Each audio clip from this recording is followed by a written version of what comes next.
कहानी शैतान हाथी की। एक समय की बात है, एक जंगल में एक हाथी रहा करता। वो हाथी बहुत ही घमंडी और अपनी ताकत को हमेशा दिखाने वाला था।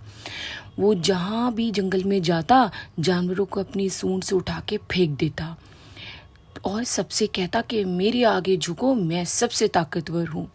सारे जानवर उससे डरा करते। एक दिन जब वो जंगल से गुजर रहा था तो उसने देखा एक पेड़ पर तोता बैठा है।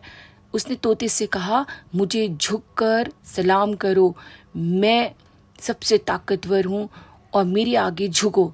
तोते ने कहा, मुझे तो नहीं लगता, और मैं तुम्हारे आगे क्यों झुकूं। जब तोते ने ऐसा कहा तो हाथी को गुस्सा आ गया और उसने उस पेड़ को उखाड़ फेंका। तोता जैसे तैसे वहां से अपनी जान बचाकर भागा। हाथी बहुत ही शैतानी करता और हर जगह सारे जानवरों को परेशान करता रहता। एक दिन जब वो जंगल में नदी के किनारे पानी पीने गया तो उसने देखा कि नदी के आसपास कुछ चींटियां अपना खाना जमा कर रही हैं अपने घर में। तब उसने चींटी से पूछा कि तुम क्या कर रही हो। तब चींटी ने कहा, हाथी भाई, बारिश आने वाली है और हम अपना खाना इकट्ठा कर रहे हैं।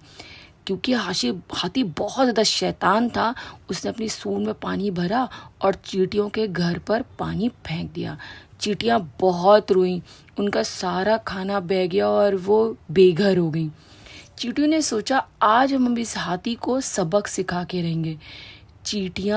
कुछ चींटियां हाथी की सूंड में चढ़ गईं और कुछ उसके कान में, और वो उसको जोर जोर से काटने लगी। हाथी जोर जोर से रोने लगा, तड़पने लगा। उसकी आवाज़ सुनकर सारे जानवर वहां पर आ गए। सबने उसको देखा कि वो रो रहा है, तड़प रहा है, लेकिन चींटियां उसको तब तक काटती रहीं जब तक उसने माफ़ी नहीं मांग ली। और उस दिन के बाद से फिर हाथी ने कभी किसी जानवर को परेशान नहीं किया।